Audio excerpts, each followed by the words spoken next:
Ma sœur a exigé que j'avorte mon bébé pour qu'elle puisse être la première. Le reste de la famille s'est retourné contre moi. Ce qui s'est passé ensuite les a laissés dans le silence.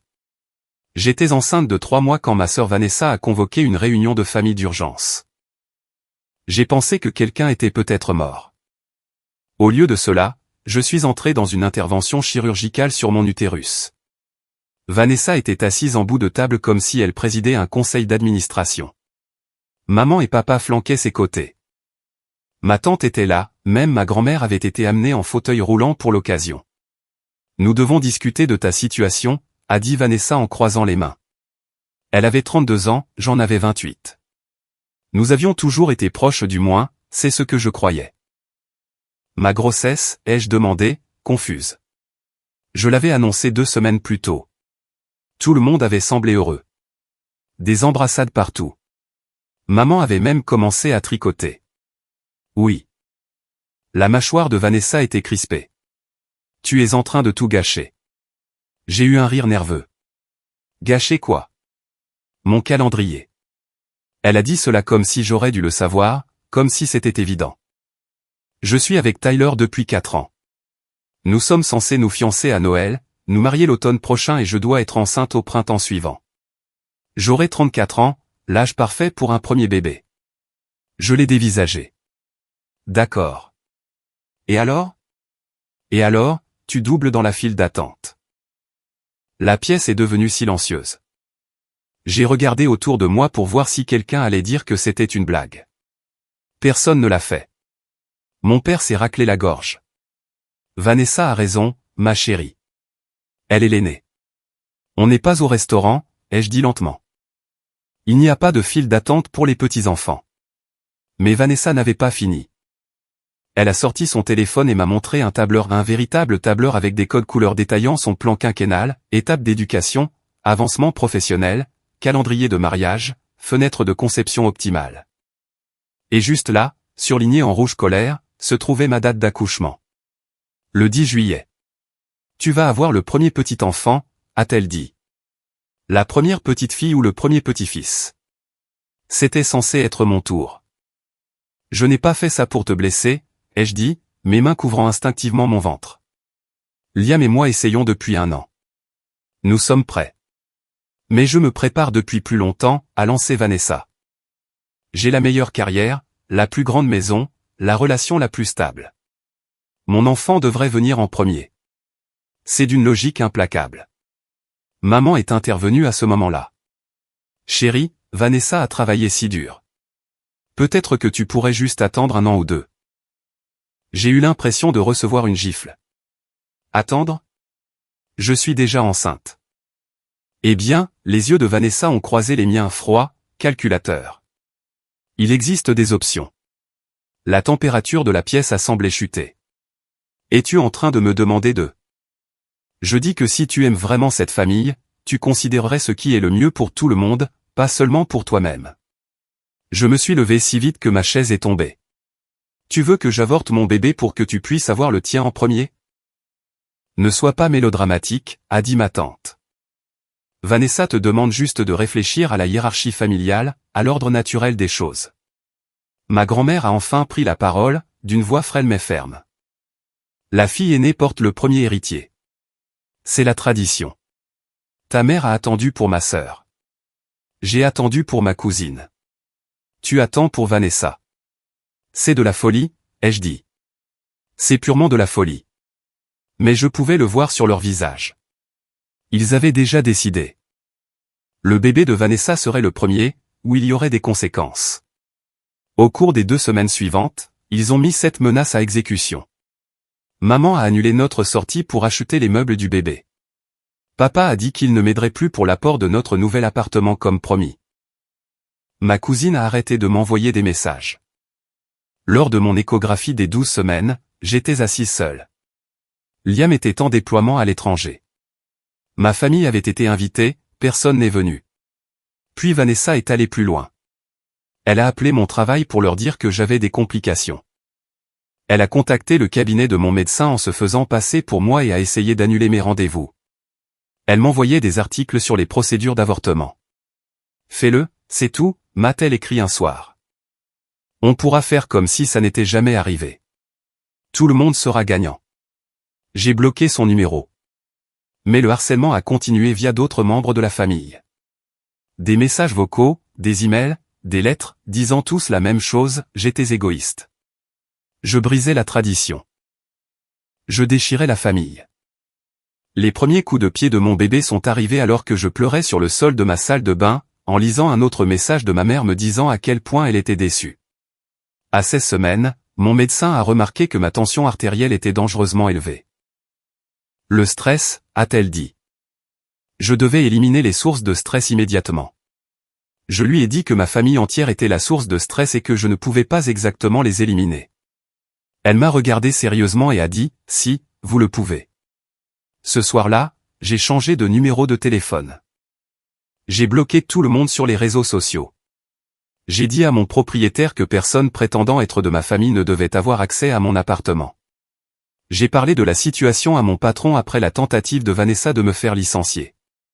Il était horrifié. Il a mis une note dans mon dossier stipulant que lui seul pouvait approuver mes demandes de congé et que personne appelant à mon sujet ne devait recevoir d'informations. Liam m'appelait depuis sa base en Allemagne dès qu'il avait quelques minutes. Il était la seule personne à avoir mon nouveau numéro. Ils sont vraiment si horribles, a-t-il demandé, sa voix grésillant à travers la connexion. Ils veulent que j'avorte notre bébé parce que ma sœur veut être enceinte la première. Silence à l'autre bout du fil. Puis, c'est quoi ce bordel ? J'envoie une demande de permission d'urgence. Ne fais pas ça, ai-je dit rapidement. Tu rentres dans 3 mois. Nous ne pouvons pas nous permettre que tu perdes cette prime de déploiement. Je vais m'en sortir. Mais je ne m'en sortais pas. J'étais seul. Complètement seul. Je faisais mes gardes à la pharmacie, à compter des pilules et vérifier des ordonnances alors que mes pieds gonflaient et que mon dos me faisait souffrir. Les clients souriaient à mon ventre rond et me demandaient pour quand c'était prévu. Je souriais en retour et disais juillet. Ils demandaient si j'étais impatiente. Je disais oui. Ils demandaient si ma famille était impatiente. Je répondais que oui. Car que pouvais-je dire d'autre ? Que ma famille avait exigé que je mette fin à cette grossesse parce que ma sœur avait un tableur ? Lors de mon échographie morphologique, j'ai appris que j'attendais une fille. La technicienne a imprimé des photos et m'a dit « Félicitations ».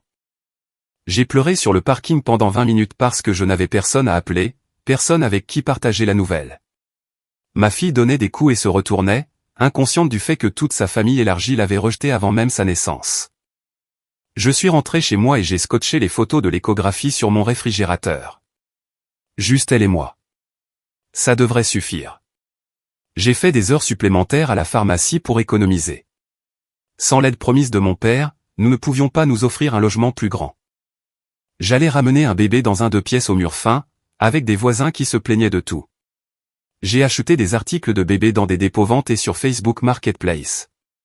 Un berceau avec un barreau cassé que j'ai réparé avec de la colle à bois et des vidéos YouTube.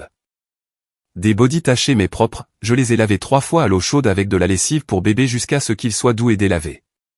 Une table allongée que quelqu'un jetait parce qu'un pied était bancal, je l'ai renforcée avec des équerres de quincaillerie. Un couffin qui sentait le talc d'un autre bébé. J'ai suivi des cours de préparation à l'accouchement seul. Toutes les autres femmes étaient accompagnées de leur partenaire, mère ou sœur. Elles pratiquaient les techniques de respiration en binôme. L'instructrice essayait toujours de me mettre avec son assistante. Je voulais disparaître. Nous avons regardé une vidéo sur le travail. Une femme s'est évanouie. Son mari l'a rattrapée. Qui me rattraperait, moi ? J'étais enceinte de 7 mois quand Vanessa m'a retrouvée. Je sortais d'un cours de yoga prénatal, dandinant vers ma voiture avec mon sac de sport quand elle est apparue derrière une camionnette. Elle avait changé, elle était plus mince. Ses cheveux étaient plus courts, coupés en un carré sévère qui rendait son visage anguleux et dur. Elle avait des cernes sous les yeux. On aurait dit qu'elle n'avait pas dormi depuis des semaines. Nous devons parler, a-t-elle dit, bloquant la porte de ma voiture. Non. Tu ne peux pas te cacher éternellement. Je ne me cache pas. Je vis ma vie. J'ai essayé de passer devant elle, mais elle m'a attrapé le bras. Ses ongles s'enfonçaient dans ma peau. Ses mains étaient froides. Elle tremblait. Lâche-moi. Pas avant que tu m'écoutes. Ses yeux étaient sauvages, désespérés, injectés de sang et larmoyants. Tyler m'a quitté. J'ai arrêté de me débattre. Quoi? Il a dit que j'étais obsédé par l'idée d'avoir un bébé. Que j'étais devenu quelqu'un qu'il ne reconnaissait plus. Que je vérifiais son téléphone pour m'assurer qu'il ne parlait pas à des femmes qui pourraient tomber enceintes avant moi. Que je pleurais chaque fois qu'on passait devant un magasin de bébés, que je l'obligeais à planifier nos rapports sexuels selon mon futur calendrier d'ovulation, alors qu'on n'essayait même pas encore. Il a rompu avec moi le mois dernier. Sa voix s'est brisée. À cause de toi. Parce que tu es tombée enceinte et que je suis devenu tellement focalisé sur la compétition avec toi que je l'ai fait fuir. Il a dit que j'avais besoin d'aide, que j'étais malade. Il a emballé ses affaires pendant que j'étais au travail et a laissé sa clé sur le comptoir. Ce n'est pas ma faute, Vanessa. Si, ça l'est. Elle hurlait maintenant. Les gens regardaient. Une femme a sorti son téléphone. Tu as tout ruiné. Mon calendrier est détruit. J'ai 32 ans, je suis célibataire et tu es sur le point d'avoir le premier petit enfant. Tu sais ce que ça signifie? Tu sais de quoi j'ai l'air? Tout le monde saura que j'ai échoué. Tout le monde saura que tu as gagné. Alors sois heureuse pour moi, ai-je dit doucement. Sois juste ma sœur et sois heureuse pour moi. Je ne peux pas, les larmes coulaient sur son visage, le mascara traçant des rivières noires sur ses joues. Elle avait l'air déséquilibrée. Tu ne comprends pas? Je ne peux pas être heureuse pour toi. Je te hais. Je hais ton bébé. Je hais le fait que tu aies gagné. Je me réveille chaque matin et la première chose à laquelle je pense, c'est à quel point je hais ta grossesse. Je regarde ton Facebook et j'ai envie de traverser l'écran et... Elle s'est arrêtée net, mais j'ai entendu ce qu'elle ne disait pas. Ma main est allée sur mon ventre par protection. Tu as besoin d'aide, Vanessa. Je sais, a-t-elle chuchoté. Je le sais. Maman et papa pensent que je suis folle. Ils ne me parlent plus. Ils me rejettent la faute pour tout ça. Pour t'avoir poussé à bout, pour les avoir obligés à choisir. Ils m'ont choisi et maintenant ils sont coincés avec moi. La fille qui a tout ruiné. Elle a fini par lâcher mon bras, laissant de petites marques rouges en forme de demi-lune à cause de ses ongles. Je suis désolé. Je suis tellement désolé. Je ne sais pas comment arrêter de ressentir ça. Alors fais-toi aider. Mais reste loin de moi. Reste loin de mon bébé. Je suis monté dans ma voiture et j'ai verrouillé les portes. Elle est restée sur le parking à pleurer alors que je démarrais. Mes mains tremblaient si fort que j'ai dû m'arrêter 3 pâtés de maison plus loin. Je suis resté assise là, respirant profondément comme on nous l'avait appris au yoga. Inspiré par le nez, expiré par la bouche. Ma fille bougeait, faisant des galipettes en moi, appuyant contre mes côtes. J'ai posé ma main sur mon ventre et je l'ai sentie repousser, comme si elle me disait qu'elle allait bien, que nous allions bien. Je suis rentré et j'ai dîné seul des restes de pâtes d'il y a 2 jours que j'avais fait en grande quantité parce que cuisiner pour une personne quand on est enceinte est déprimant. Je me suis endormi sur le canapé parce que je ne trouvais plus de position confortable dans mon lit. Mes hanches me faisaient mal, mon dos hurlait. J'avais des brûlures d'estomac qui me donnaient un goût d'acide chaque fois que j'avalais. Je me suis réveillé à 2 heures du matin pour aller uriner pour la 4e fois de la nuit. C'était ma vie, enceinte et seule. Mais au moins mon bébé était vivant. Au moins elle grandissait. Au moins elle était à moi. Liam est rentré 2 semaines avant ma date prévue.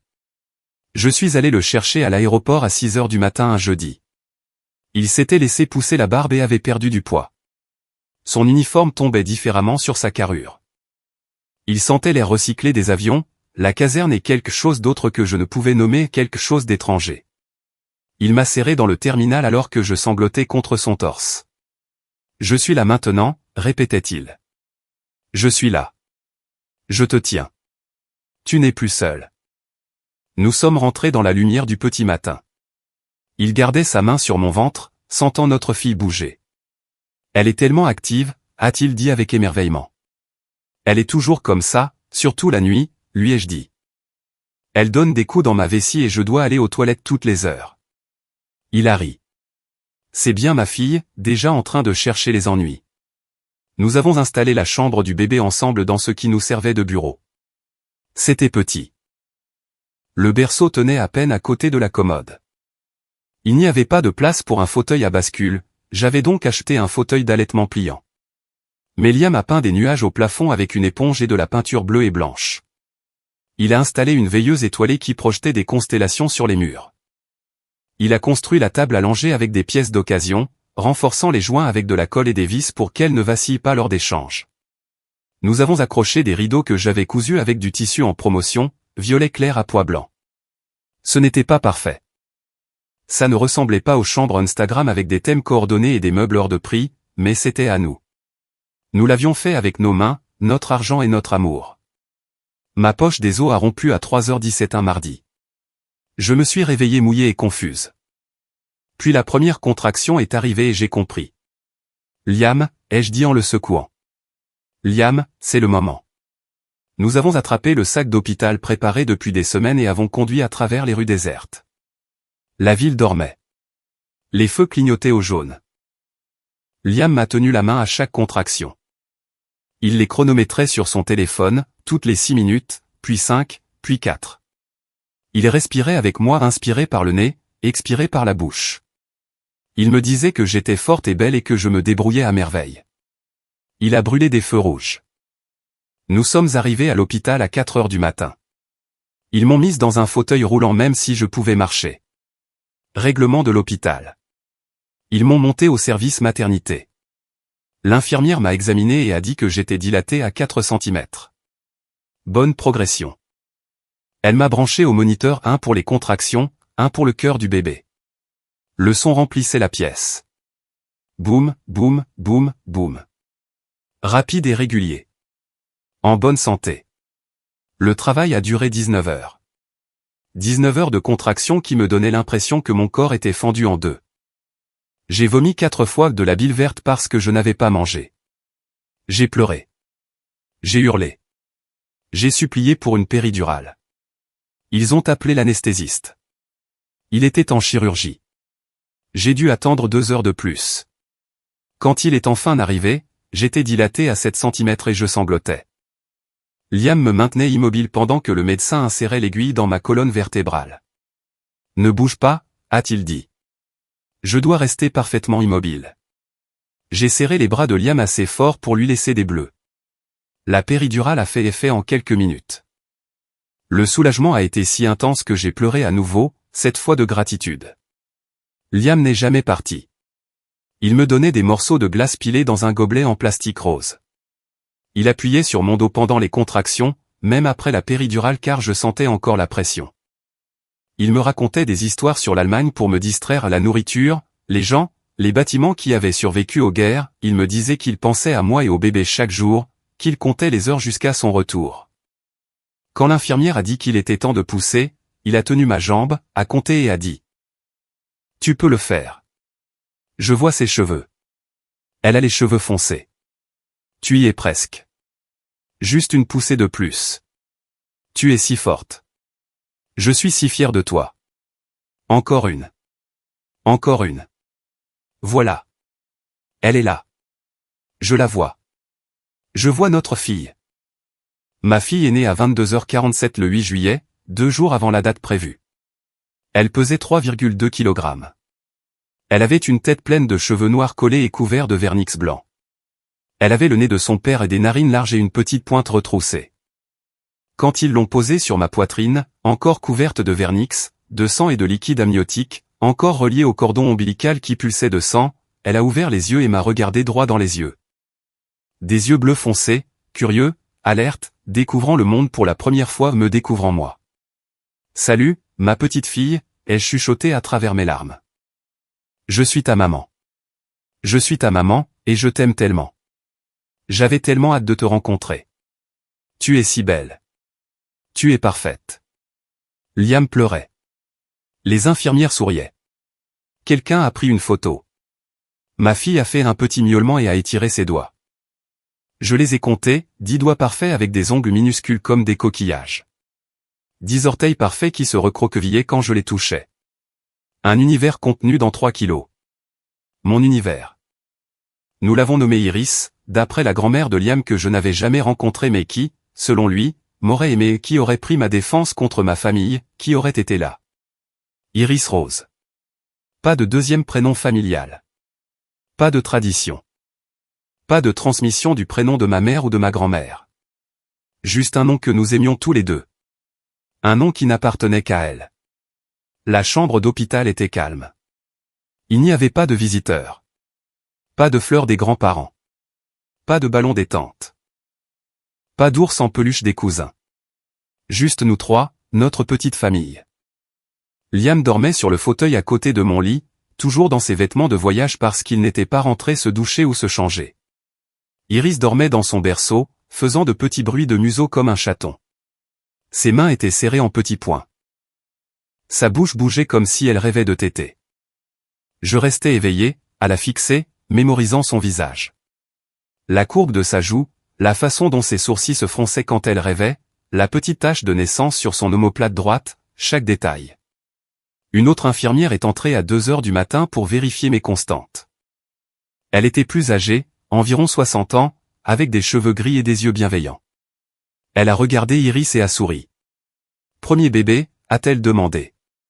J'ai acquiescé. Elle est magnifique. Où est votre famille? D'habitude, on doit mettre les grands-parents dehors le soir. Ils ne sont pas là, ai-je dit. Elle m'a regardé un long moment. Puis elle a dit, parfois, la famille que l'on se crée est meilleure que celle dans laquelle on est né. Et elle est partie.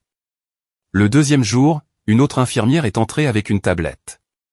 Vous avez des demandes d'appel vidéo, a-t-elle dit. Voulez-vous les accepter? De qui? Elle a vérifié. Votre mère, votre tante, quelqu'un nommé Vanessa. Tous essaient de vous appeler en vidéo. Tous veulent voir le bébé qu'ils vous ont dit d'avorter. Le bébé qui était maintenant réel, mignon et pratique pour leurs albums Facebook. Non, ai-je dit. Bloquez-les.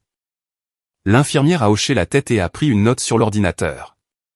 Vous savez, a-t-elle dit, je fais ce métier depuis 20 ans. Les familles qui sont là pendant la grossesse sont celles qui comptent, pas celles qui débarquent une fois que le bébé est assez mignon pour être posté sur Facebook. Elle a regardé Iris qui dormait paisiblement. Vous avez bien fait, maman. Ne laissez personne vous faire croire le contraire. Nous sommes rentrés le 3e jour. Liam portait Iris dans son siège auto comme si elle était en verre.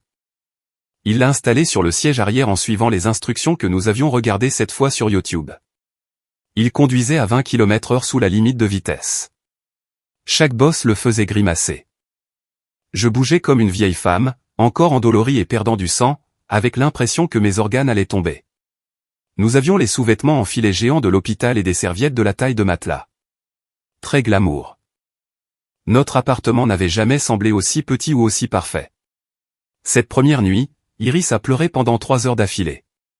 Nous avons tout essayé. La nourrir, elle tétait 5 minutes, puis hurlait. La changer, sa couche était propre. La bercer, elle hurlait plus fort. Chanter, elle s'en fichait. Marcher, elle continuait de pleurer. Nous avons vérifié sa température normale. Nous avons vérifié s'il n'y avait pas de cheveux enroulés autour de ses doigts ou orteils, rien. Nous avons appelé la permanence téléphonique des infirmières. Elles ont dit, certains bébés pleurent, c'est tout. Essayez le pot à pot. Finalement, à 4 heures du matin, je me suis assise sur le sol de la chambre et j'ai pleuré avec elle. Je ne sais pas ce dont tu as besoin, lui ai-je dit à travers mes larmes. Je débute. Je ne sais pas ce que je fais, mais je t'aime. Je t'aime tellement et je ne vais nulle part. Je suis ta maman et je reste ici. Même quand tu pleures, même quand je ne sais pas comment t'aider, je reste. Elle s'est arrêtée de pleurer, d'un coup. Elle m'a regardé avec ses yeux bleus foncés, étudiant mon visage. Puis elle a bâillé, tout son visage se fronçant, et elle s'est endormie dans mes bras. Elle s'est juste endormie comme si elle avait attendu que je dise ces mots, comme si elle avait besoin de savoir que je ne partais pas. Liam nous a trouvés par terre 1 heure plus tard. Dormant toutes les deux, moi appuyé contre le mur, Iris sur ma poitrine. Il a pris une photo. Plus tard, il a dit que c'était sa photo préférée.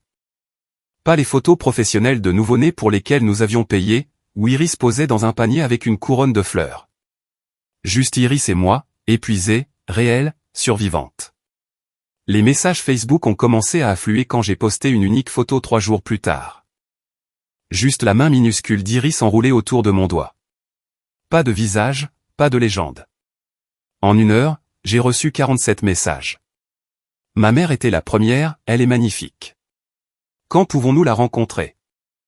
Puis mon père, félicitations, ma chérie. Nous aimerions beaucoup vous rendre visite. Peut-on apporter quelque chose? Ma tante, oh, chérie, elle est précieuse. J'ai hâte de la tenir.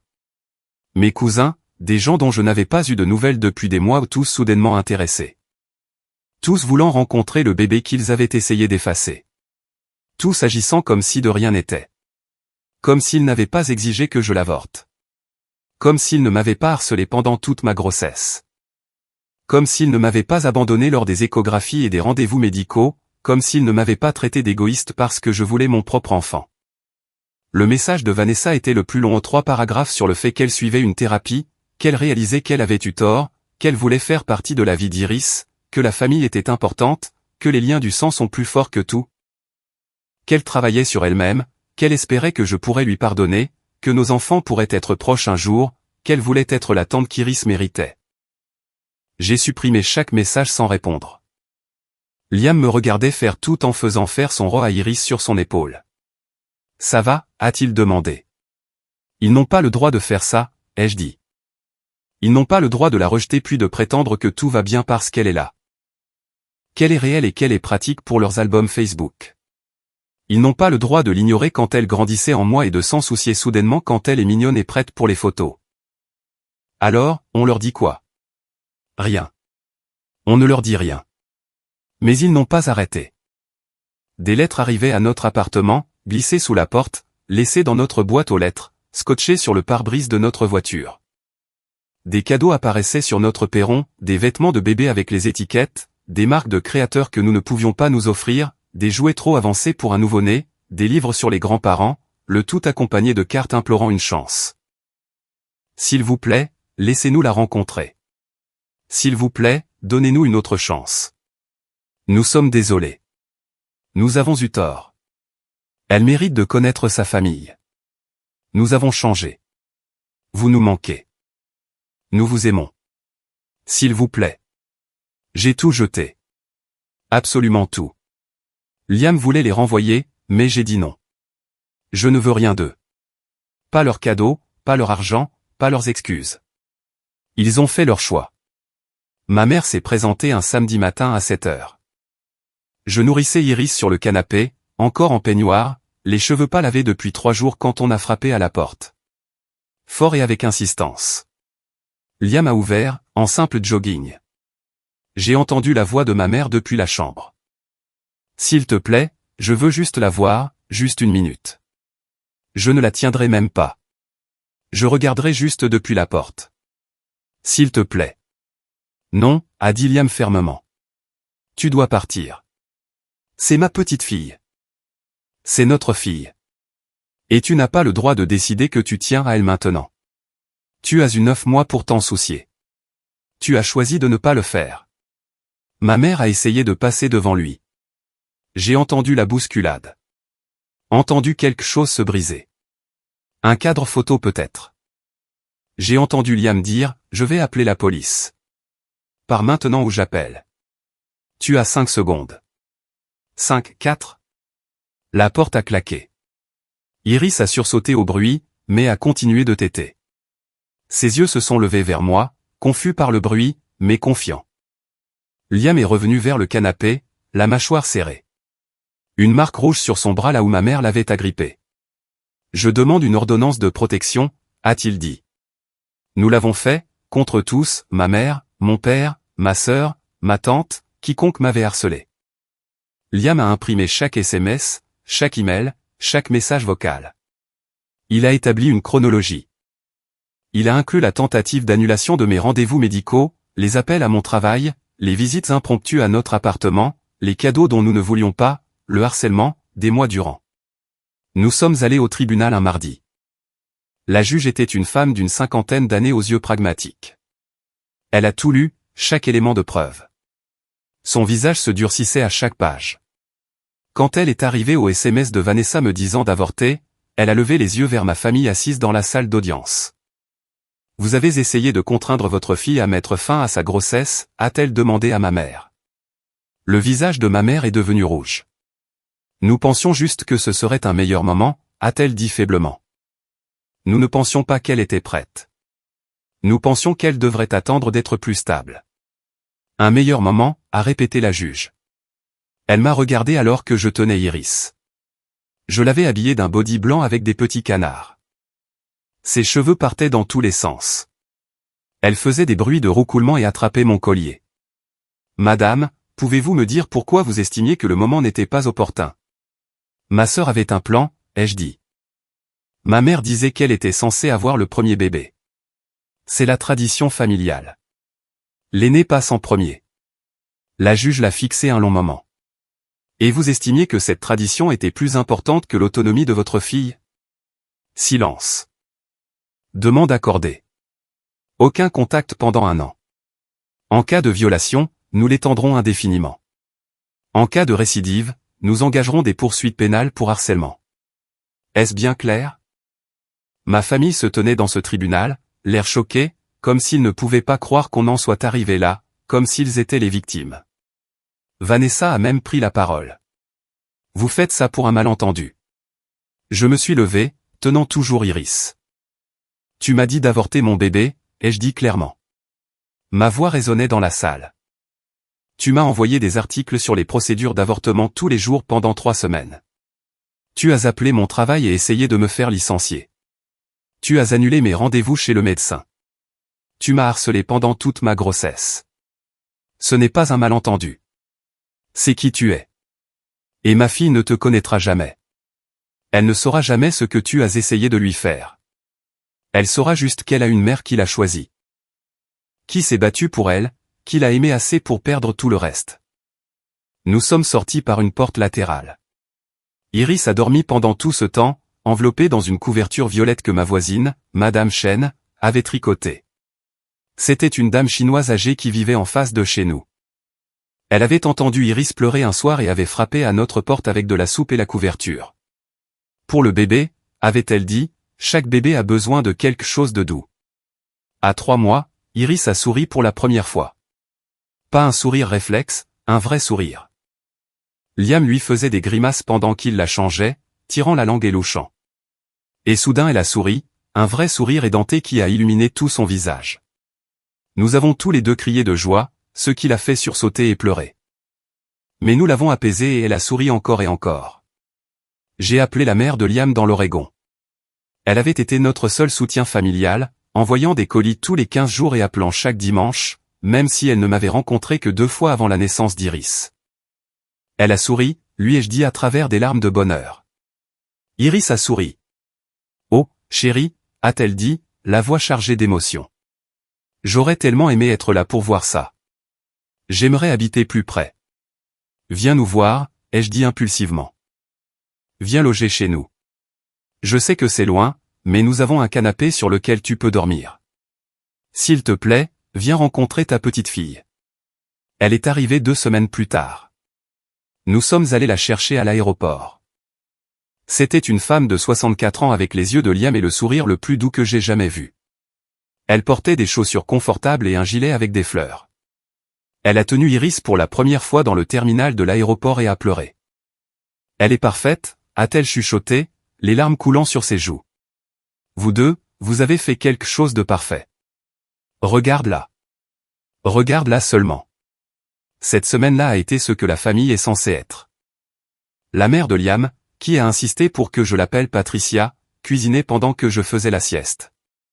Elle tenait Iris pendant que je me douchais et me lavais les cheveux correctement pour la première fois depuis des jours. Elle racontait des histoires sur Liam bébé, comment il ne dormait jamais, comment il hurlait pendant des heures, comment elle pensait qu'elle faisait tout de travers jusqu'à ce que sa mère lui dise que certains bébés sont simplement comme ça, que ce n'était pas sa faute. Nous avons ri. Nous nous sommes promenés au parc. Elle poussait Iris dans la poussette pendant que Liam et moi nous tenions la main. Elle ne posait pas de questions sur ma famille. Elle ne pleurait pas. Elle nous aimait, tout simplement. Quand elle est partie après 1 semaine, elle m'a serré dans ses bras à l'aéroport et m'a murmuré à l'oreille, « Tu es une mère merveilleuse. Ne laisse personne te dire le contraire. Ce que tu as fait. Choisir ton bébé envers et contre tous, ça a demandé une force que la plupart des gens n'ont pas. Iris a de la chance de t'avoir. J'ai de la chance de l'avoir. » J'ai répondu, on s'est choisis les uns les autres. C'est ce qui compte. Pour le premier Noël d'Iris, nous sommes restés à la maison. Juste nous trois. Nous avons acheté un petit sapin sur le parking du supermarché pour 15 $. Il était tordu et la moitié des branches étaient nues d'un côté. Le gars qui le vendait a dit qu'on pouvait l'avoir pour 10 si on voulait. C'était le dernier. Personne d'autre ne voulait de ce vilain sapin. Nous l'avons ramené et installé dans un coin du salon. Nous l'avons décoré avec des ornements en papier que Liam a fabriqués pendant qu'Iris faisait la sieste. Il les a découpés dans du papier cartonné et les a coloriés au feutre, des étoiles, des sapins, des flocons, des sucres d'orge. Nous avons accroché des guirlandes lumineuses du magasin à $1, des blanches qui clignotaient. Iris avait 5 mois. Elle était assise dans son transat, fascinée par les lumières colorées. Elle fixait, gazouillait et tendait les mains comme si elle pouvait les attraper. Patricia a envoyé une boîte de cadeaux, des vêtements pour Iris dans les 3 tailles suivantes. Une nouvelle cafetière pour nous parce que la nôtre s'était cassée et que nous buvions du café soluble depuis 2 semaines. Des biscuits faits maison aux saveurs que j'avais mentionnées aimées des mois plus tôt. Une boule de Noël gravée, premier Noël de bébé, avec le prénom d'Iris et l'année. Une carte disant qu'elle nous aimait tous très fort. Personne de ma famille n'a rien envoyé. Pas une carte. Pas un message. Rien. J'ai fait semblant que ça ne me faisait pas mal, mais c'était le cas. Le soir de Noël, je me suis tenu devant notre petit sapin moche après qu'Iris se soit endormie et j'ai pleuré. Liam m'a trouvé là et m'a serré fort. Il ne te mérite pas, a-t-il dit. Il ne la mérite pas. Et un jour, elle sera assez grande pour comprendre ça et elle sera heureuse d'avoir eu une mère qui l'a choisie par-dessus tout. Le matin de Noël, nous avons ouvert les cadeaux par terre. Iris a eu des livres cartonnés, des jouets en peluche et des anneaux de dentition. Elle était plus intéressée par le papier cadeau. Elle le froissait entre ses mains et essayait de le manger. On devait sans arrêt le lui retirer de la bouche. Liam m'a offert un médaillon avec la photo d'Iris nouveau-né à l'intérieur. Je lui ai offert une montre qu'il voulait depuis longtemps. Ce n'était pas extravagant. Nous avions fixé une limite de 50 $, mais c'était suffisant. Nous avons fait des brioches à la cannelle et les avons mangées en regardant Iris explorer ses nouveaux jouets. C'était calme, simple, parfait. L'ordonnance de protection a expiré quand Iris a eu 1 an. J'ai reçu une lettre de ma mère le lendemain. Elle était écrite à la main, 4 pages recto verso. « S'il te plaît, disait-elle, laisse-moi rencontrer ma petite fille. J'ai suivi une thérapie. Ton père aussi. En individuel et en couple. Nous comprenons ce que nous avons fait de mal. Nous avons laissé Vanessa nous manipuler. Nous avons fait passer sa santé mentale avant ton bien-être. Nous avons cru que la hiérarchie familiale importait plus que l'amour familial. Nous avons eu tort. Nous voulons arranger les choses. Nous voulons connaître Iris.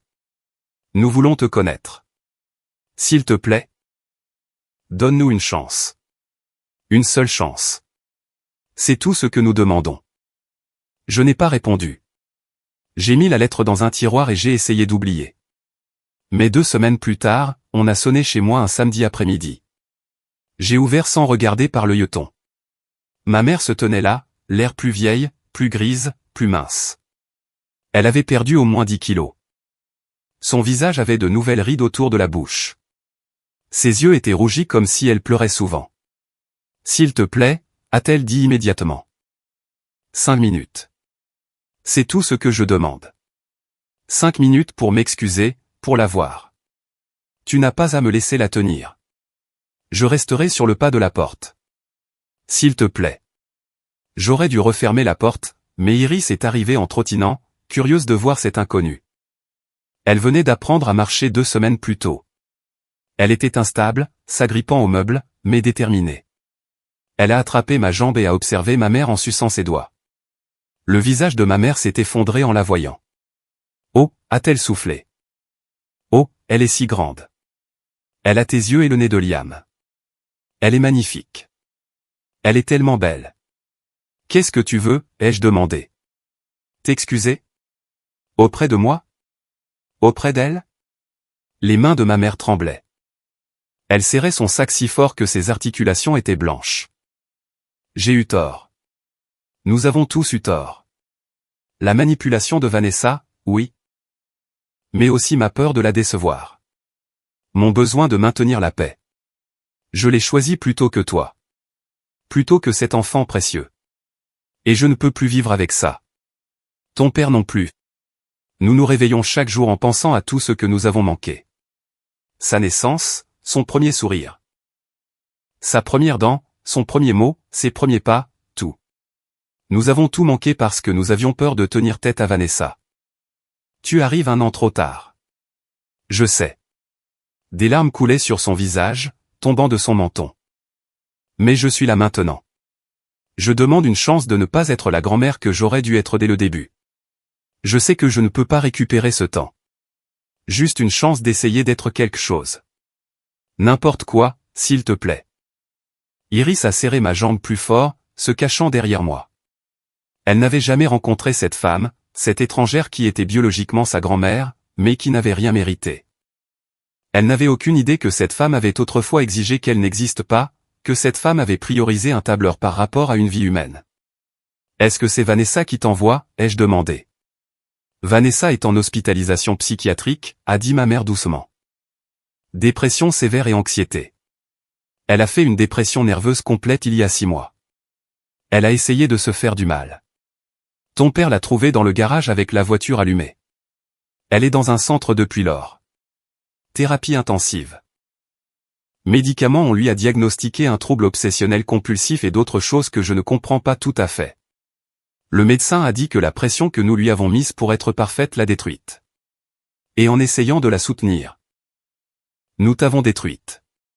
Et nous avons presque détruit Iris avant même qu'elle soit née. Et maintenant vous avez du temps pour moi. Ma mère a tressailli comme si je l'avais frappée. Ce n'est pas juste, je veux dire, tu as raison. C'est juste. C'est tout à fait ça. Vanessa a consommé toute notre attention et notre énergie et nous avons ignoré ce que nous te faisions. Je suis désolé. Je suis tellement désolé. Nous n'aurions jamais dû exiger que tu avortes de ta fille. Je sais. Il n'y a aucune excuse. Je pensais au plan de Vanessa au lieu de ta vie, de ton bébé. Je pensais à garder la paix au lieu de faire ce qui était juste, et je le regretterai toute ma vie. Elle pleurait plus fort maintenant, les épaules secouées. Iris la regardait avec des yeux curieux. La dame est triste, a-t-elle dit. Son vocabulaire était encore limité, mais elle apprenait de nouveaux mots chaque jour. Oui, ai-je dit. La dame est triste. Pourquoi? Parce qu'elle a fait de mauvais choix.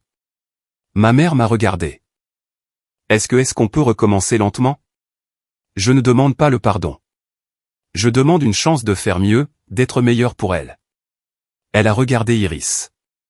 Je veux la connaître. Je veux qu'elle me connaisse, même si c'est juste un peu. J'ai regardé Liam. Il s'était tenu dans le couloir à écouter. Il a haussé les épaules, me laissant le choix. C'était ma famille, mon choix. J'ai regardé Iris, qui mâchouillait ses doigts en observant cette femme qui pleurait avec curiosité. J'ai pensé à toutes les fêtes passées seules. Les étapes importantes sans famille. Les photos avec des espaces vides là où les grands-parents auraient dû être. Les anniversaires juste nous trois. Les fois où je voulais appeler ma mère pour partager une chose mignonne qu'Iris avait faite mais que je ne pouvais pas parce que nous ne nous parlions plus. J'ai pensé à Vanessa et à son traitement. À la chevelure grise de ma mère et à sa perte de poids. À quel point il était épuisant de s'accrocher à la colère. Une fois par mois, ai-je finalement dit. Tu peux venir une fois par mois pendant 1 heure, sous surveillance, ici à l'appartement. Si tu dis quoi que ce soit sur Vanessa ou si tu essaies de me manipuler ou de trouver des excuses pour ce que tu as fait, tu pars et tu ne reviens plus. Il s'agit d'Iris, pas de toi. Pas de ta culpabilité. Pas de ton besoin de pardon. Elle. Est-ce que tu comprends? Ma mère a hoché la tête frénétiquement. Oui.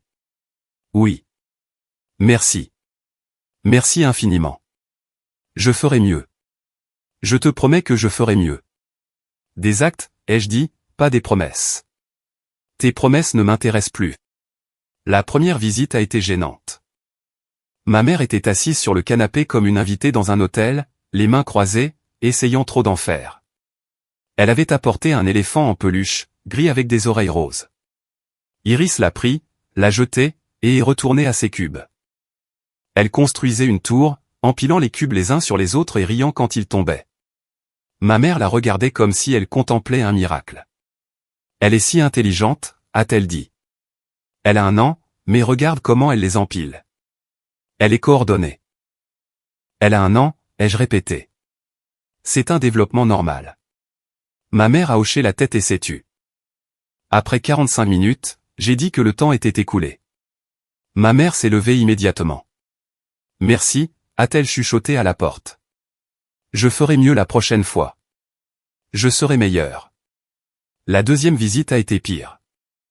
Ma mère a essayé de donner un bonbon à Iris, une sucette qu'elle avait apportée dans son sac. Iris avait à peine 1 an. Elle ne peut pas manger ça, ai-je dit sèchement en lui reprenant. À quoi pensais-tu? Ma mère s'est confondue en excuses. Je n'ai pas réfléchi. Je suis désolé. Je voulais juste qu'elle m'aime bien. Je voulais lui donner quelque chose. Elle n'a pas besoin de bonbons. Elle a besoin de cohérence. Tu as raison. Je suis désolé. Elle a posé des questions sur la routine d'Iris, son horaire de sommeil, ses aliments préférés, ses progrès. J'ai répondu par des phrases courtes. Oui. Non. Environ 8 bananes.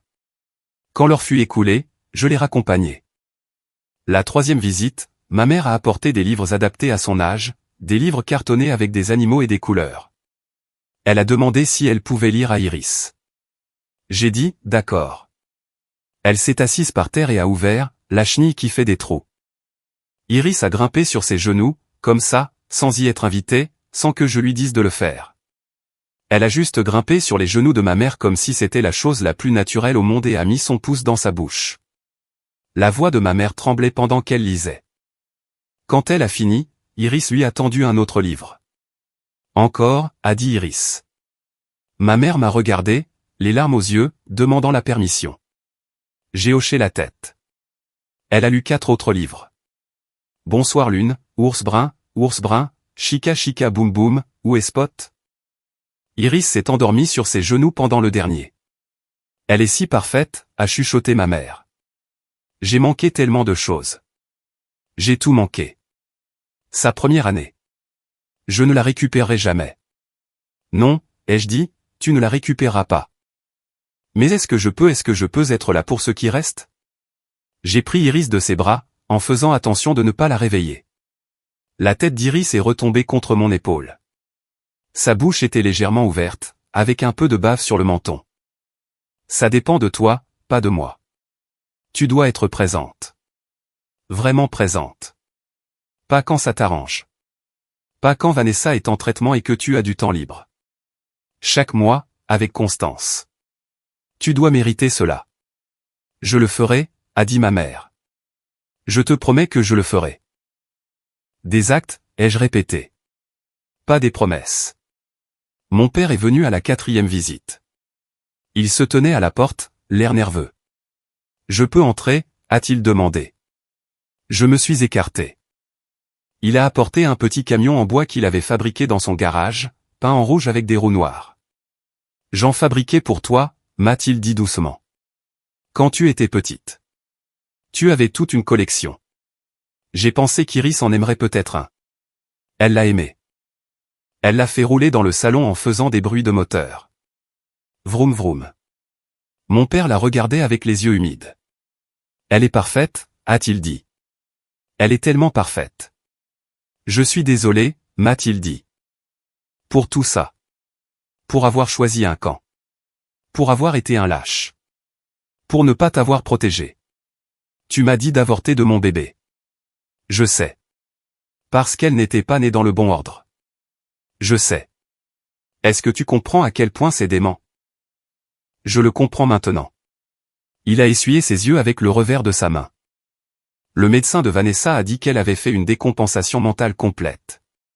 Que la pression que nous lui avons mise pour être parfaite, pour être la première, pour être la meilleure, l'a détruite. Que nous avons créé ce monstre. Et en essayant de la soutenir, nous t'avons détruite. Et nous avons presque détruit Iris avant même qu'elle ne naisse. Nous avons failli tuer notre petite fille à cause d'un foutu tableur. Je suis désolé. Tellement désolé. Presque, ai-je dit. Mais elle est là malgré vous tous. Parce que tu es forte, a dit mon père. Plus forte que n'importe lequel d'entre nous. Tu es une meilleure mère à 28 ans que ta mère et moi ne l'avons jamais été comme parents. Tu as choisi ton enfant avant tout le reste. C'est ce que les parents sont censés faire. Et nous n'avons pas fait ça pour toi. Je ne savais pas quoi répondre à cela. Alors je n'ai rien dit. Iris lui a apporté le camion et il s'est assis par terre avec elle. Ils l'ont fait rouler d'avant en arrière, ont fait des bruits de moteur ensemble, ont construit un garage en cube pour le camion, et ont joué pendant toute l'heure. Quand il est parti, il m'a serré dans ses bras. Je l'ai laissé faire, mais je n'ai pas répondu à l'étreinte. Mes bras sont restés le long de mon corps. À la 6e visite, une routine s'était formée. Mes parents venaient ensemble. Il apportait des cadeaux appropriés, des livres, des crayons, des puzzles, des choses qu'Iris pouvait réellement utiliser. Il jouait avec elle. Il posait des questions sur son développement, son langage, son sommeil. Il ne dépassait pas les bornes. Il ne cherchait pas d'excuses. Ils étaient juste là. Une fois par mois, chaque mois. Ils n'ont jamais manqué une visite. Pas une seule fois. Iris a eu 2 ans. Nous avons fait une petite fête à notre appartement. Juste nous, Patricia et mes parents. C'était la première fois que les deux côtés de la famille étaient réunis. La première fois que mes parents rencontraient la mère de Liam. Ils étaient mal à l'aise les uns avec les autres.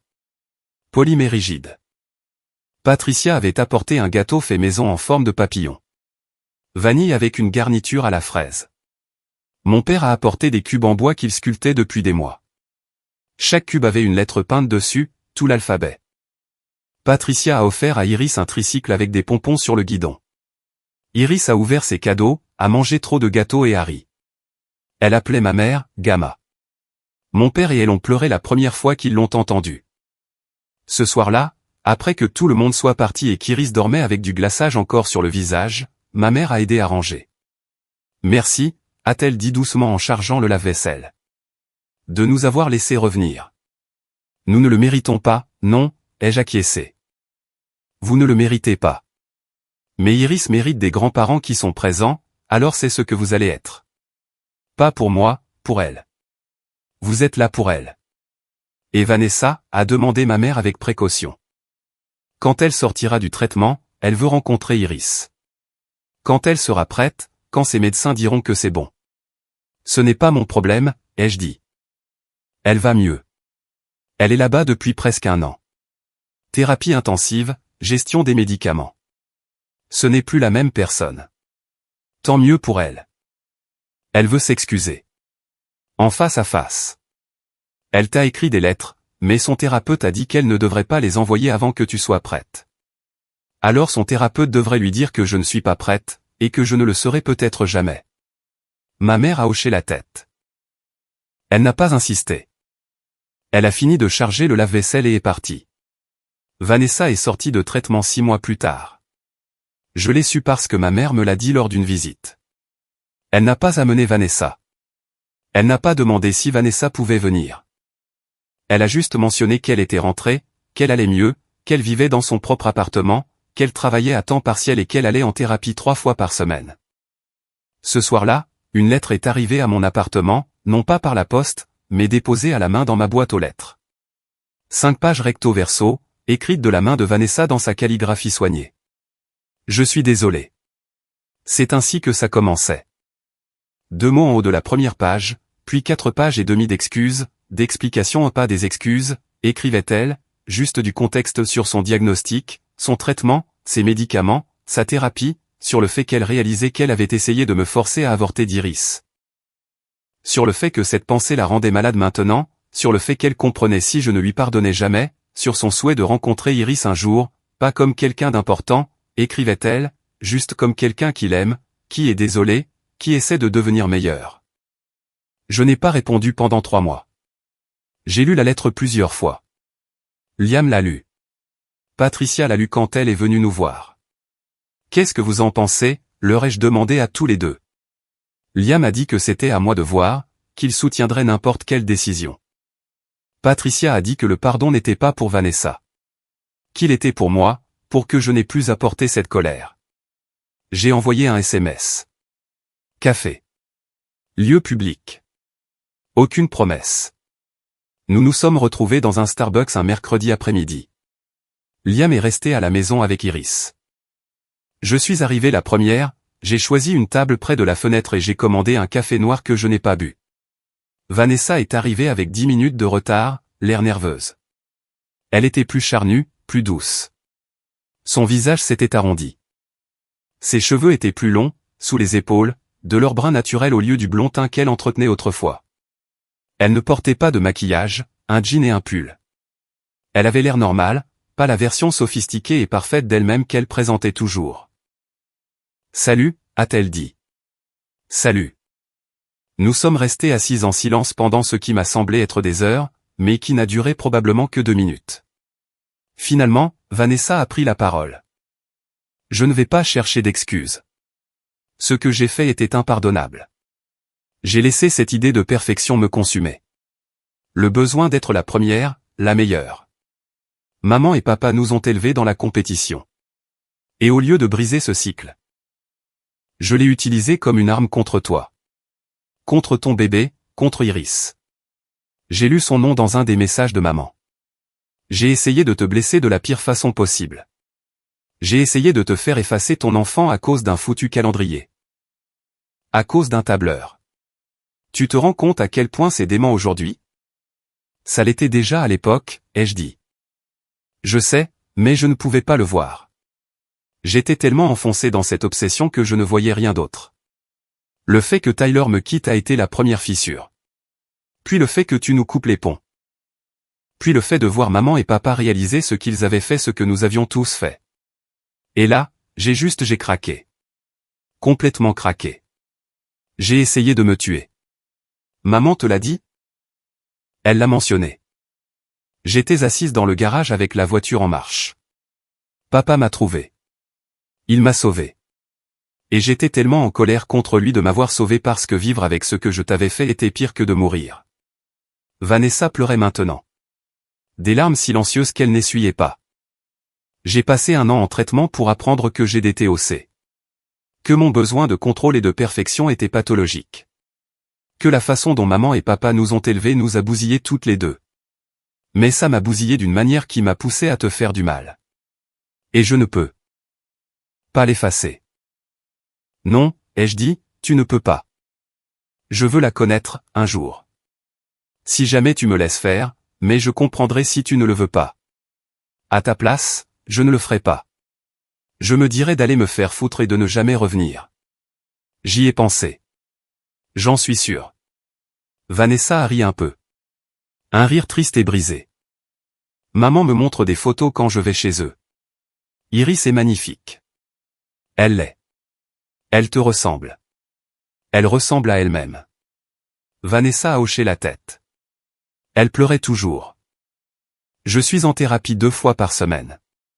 Je prends des médicaments. Je travaille sur moi-même. Pas pour toi.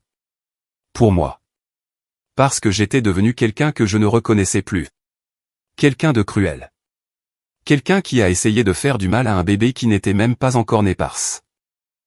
Qu'elle ne rentrait pas dans mon plan. Quel genre de personne fait ça?